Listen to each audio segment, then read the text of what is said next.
Hello dear student, good morning. Welcome to Raj physics classes. आज हम लोग एक स्पेशल टॉपिक पढ़ने जा रहे हैं जो डायरेक्टली एग्जाम में पूछा जाता है, जिसका नाम है गॉस लॉ। ठीक है, आपके जो भी भाई बहन होंगे उनसे ये पूछिएगा कि आप आईएससी में जब पढ़े थे तो सबसे इम्पोर्टेंट टॉपिक इलेक्ट्रिसिटी का कौन सा था, तो आपको बताएंगे कि गॉस लॉ। ठीक है, तो इसमें से जरूर कुछ ना कुछ 4 से ये 2, 3, 5 इतना से ये जरूर इससे पूछा जाता है। तो ये टॉपिक काफी इंटरेस्टिंग भी है और काफी समझ में आने वाला भी है और इम्पोर्टेंट भी है। ठीक है, तो देखते हैं।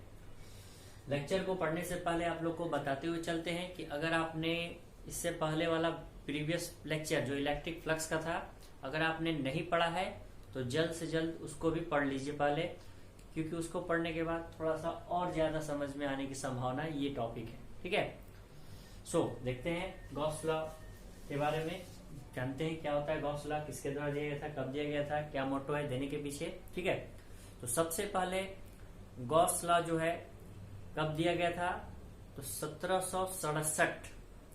ठीक है, 1767 में यह नियम एक जर्मन के गणितज्ञ कार्ल फ्रेडरिक गॉस के द्वारा दिया गया था। यह नियम की आवश्यकता क्यों पड़ी या किसके बीच ये रिलेशनशिप को दर्शाता है, तो यह टोटल फ्लक्स या फ्लक्स, ठीक है, यह फ्लक्स और total charge enclose in a surface के बीच रिलेशन को बताता है। आई बात समझ में? देखते हैं। उसके बाद यह भी जानते हुए चलते हैं कि आपका दो चार्जेस के बीच जो फोर्स लगता है वह आपका इलेक्ट्रोस्टैटिक फोर्स लगता है, जिसको हम कूलम्ब्स लॉ भी कहते हैं। कूलम्ब्स लॉ जो है वो आपका दो चार्जेस के बीच लगने वाला फोर्स है। ठीक है, तो इलेक्ट्रिक फोर्स को ही दूसरे रूप में अगर किसी दूसरे लॉ से बात किया जाए तो उसको हम गॉस लॉ से नाम जानते हैं। ये गॉस लॉ है क्या, तो ये कूलम्ब्स लॉ का ही सेकेंड फॉर्म है। गॉस लॉ क्या है, कूलम्ब्स लॉ का ही सेकेंड फॉर्म है। ठीक है, आगे हम लोग देखेंगे भी क्या कि deduction of Coulomb's law from Gauss law, यानी आप फॉर्मूला ले जाइएगा गॉस लॉ का और लास्ट में पता चलेगा कि आपका कूलम्ब्स लॉ मिल गया। ये जादू देखने को मिलेगा आपको, तो इंटरेस्टिंग है ना। तो देखिए ध्यान से। तो अब आते हैं डिफिनेशन पर। क्या कहता है डिफिनेशन? सिंपल वर्ड में बोला जाए, अगर सिंपल वर्ड में बोला जाए, फाई बराबर क्यू बटा में एप्सिलॉन नॉट। अब इसी को हम फॉर्मूला में या डिफिनेशन में बात करेंगे। ठीक है, तो क्या बोलेंगे, इट स्टेट दैट, ठीक है, इट स्टेट्स दैट, ठीक है, it states that electric flux through a close surface. जैसे ये आपका एक सरफेस हो गया है। ठीक है, छोटा सा डायग्राम यहाँ निकाल दें। तो ये आपका एक कोई स्फीयर ले लिए। ठीक है, ये एक स्फीयर ले लिए। अब यहाँ ये क्लोज सरफेस है। ठीक है, ये एक छोटा सा सरफेस ले लिए। ठीक है, ये पूरा का अगर बात करेंगे तो इसका अगर बात करेंगे तो एरिया आपका कैपिटल एस है। अगर छोटा सा बात करेंगे तो छोटा सा एरिया बात करेंगे तो डीएस बोलेंगे। क्या बोलेंगे? डीएस। ठीक है, तो देखिए, तो क्लोज सरफेस ये ले लिए, उसमें भी स्मॉल एरिया ले लिए, ये डीएस। तो it state that the electric flux through any close surface is equal to, यानी electric flux in a close surface is equal to net charge enclose inside the charge inside the surface. मतलब इस surface पर जो net charge है, net charge कहने का मतलब ये क्यू हो गया, यहाँ दिया हुआ क्यू हो गया। ठीक है, और क्यू को हम क्या करते हैं, डिवाइड करेंगे, टोटल चार्ज को डिवाइड करेंगे किससे, परमिटिविटी, मतलब किससे, परमिटिविटी ऑफ फ्री, ये इसको क्या बोलते हैं हम, परमिटिविटी ऑफ वैक्यूम को क्या बोलते हैं, एप्सिलॉन नॉट। ठीक है, यानी सिंपल वर्ड में बोला जाए, दैट इज करके अगर बात करेंगे इलेक्ट्रिक फ्लक्स को हम फाई द्वारा डिनोट करते हैं।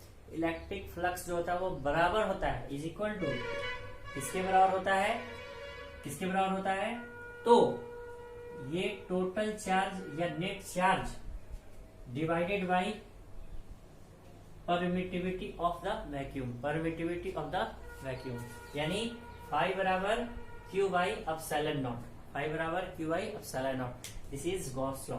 ठीक है, फिर से एक बार डिफिनेशन जान जाइए। गॉस लॉ का डिफिनेशन ये बोलेंगे, इट स्टेट्स दैट इलेक्ट्रिक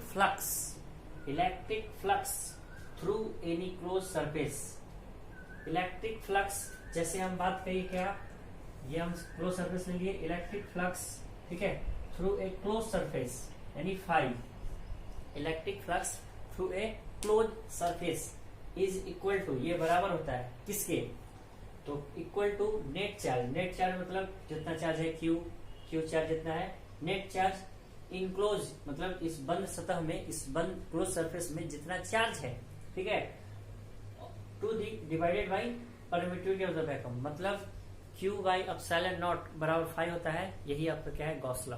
इसी चीज को हम लैंग्वेज में डाल देंगे तो ये बन जाएगा गॉस लॉ। ठीक है, तो डिफिनेशन याद रखेंगे, काफी ज्यादा इंपॉर्टेंट होने जा रहा है एग्जामिनेशन के पॉइंट ऑफ व्यू से।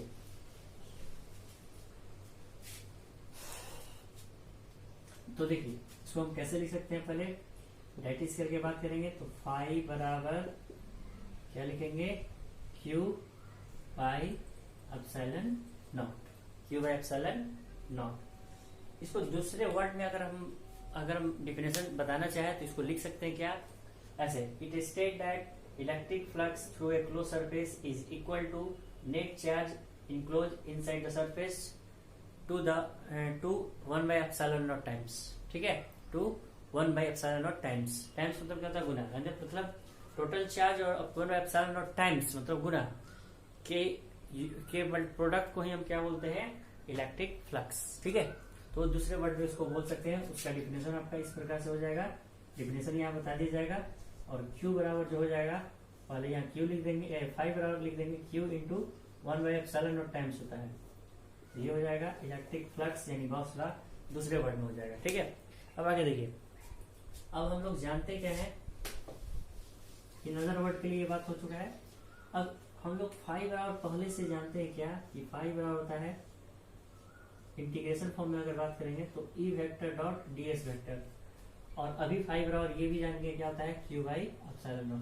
तो ये फाई बराबर ये भी होता है, फाई बराबर ईडीएस इतना ही होता है, तो ये सबके बराबर ये भी हो गया, यानी फाई का अभी तक हमारे पास दो फॉर्मूला मिल चुका है। ठीक है, close integration E vector dot DS vector by into बराबर क्या होगा, Q by epsilon naught times. ठीक है, अब आगे देखते हैं नेक्स्ट। अब हम लोग प्रूफ देखेंगे, कैसे इसको इसका प्रूफ कैसे होता है, क्यू बाई एप्सिलॉन नॉट कैसे आ गया, इसके बारे में जानेंगे। ठीक है, देखिए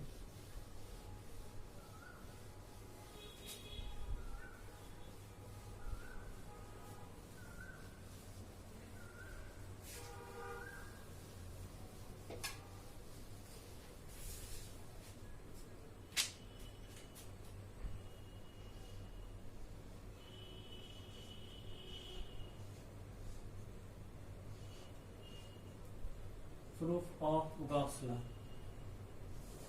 प्रूफ ऑफ गॉस लॉ। ठीक है, प्रूफ ऑफ गॉस लॉ। तो देखिए इसके लिए हम क्या करेंगे, सबसे पहले हम लोग जानते हैं कि फाई बराबर आपका तो Q by epsilon naught times होता ही है।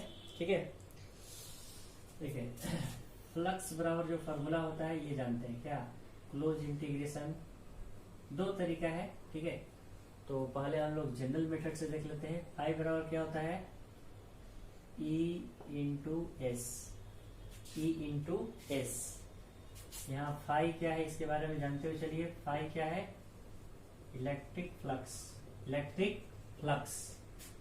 ई क्या है, इलेक्ट्रिक फील्ड,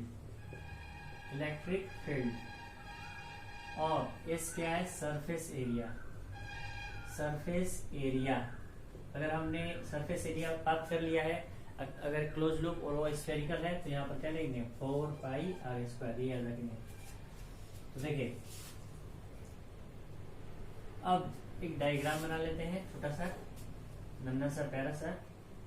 ठीक है, ये एक छोटा सा एरिया ले लिए, और ये पूरा एरिया बात करेंगे तो इसका सरफेस एरिया एस है। अगर स्मॉल एरिया के लिए बात करेंगे तो पूरा एरिया क्या हो जाएगा, ds। ds small area vector है, ये आपका इलेक्ट्रिक फील्ड है, दोनों का डायरेक्शन सेम है, तो थीटा क्या हो जाएगा 0 डिग्री। ठीक है, और ये आपका क्यू चार्ज इस पर रखा हुआ है, ये r डिस्टेंस है और r कैप इसका ये हो गया डायरेक्शन। देखिए ध्यान से, तो अगर ये 0 डिग्री पर हटेगा तो ये क्या बोलेंगे इसको, E S cos 0 degree, phi बराबर हो जाएगा क्या, ई एस, क्या होगा ई एस। इसको इक्वेशन नंबर 1 बोलेंगे। ठीक है, आगे देखिए, electric field intensity due to a point charge, due to a point charge. One point charge के कारण क्या होता है यहाँ पे इलेक्ट्रिक फील्ड इंटेंसिटी, यहाँ पर रख देंगे। ठीक है, ई बराबर क्या होता है 1/4 pi epsilon naught Q by R square होता है ना, इक्वेशन नंबर 2। ठीक है, अब क्या करेंगे, putting the value of E in equation 1। Equation 1 में हम क्या करते हैं, इक्वेशन 1 में हम क्या करेंगे, यहाँ पर ई का मान रख देंगे। ठीक है, देखिए काफी आसान है, ये डायग्राम समझ में आ गया, इसको हटाते हैं।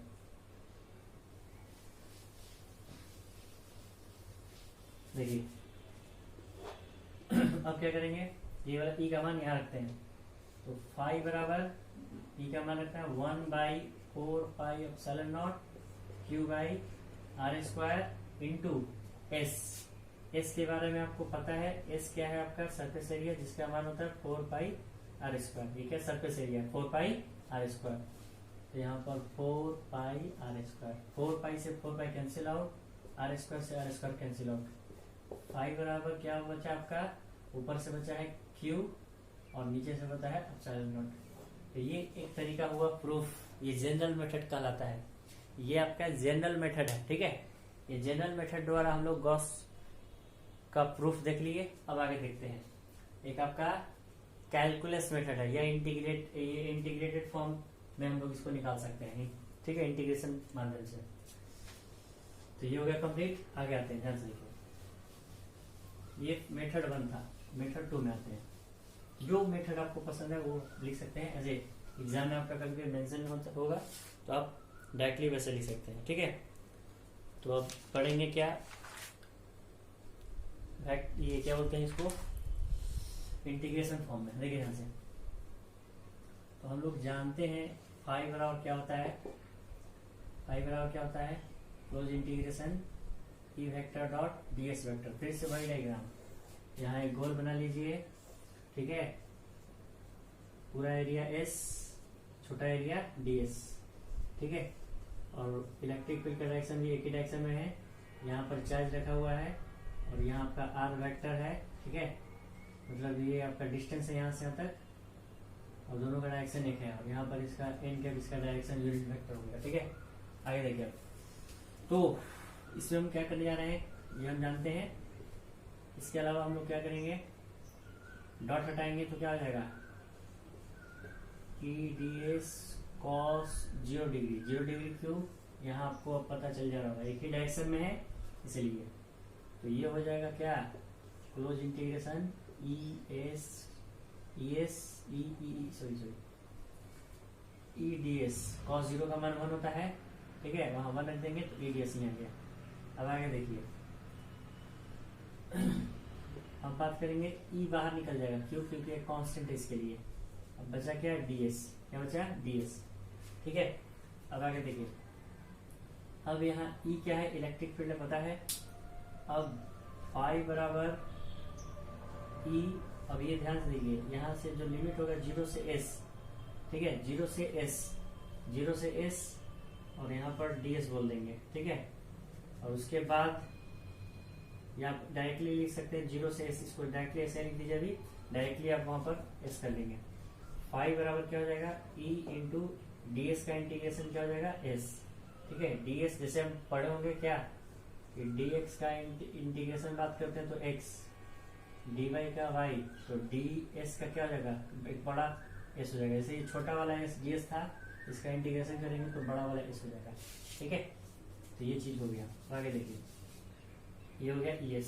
अब फिर से वही काम करेंगे, ई का मान यहाँ रख देंगे, वी नो, ऐसे वी नो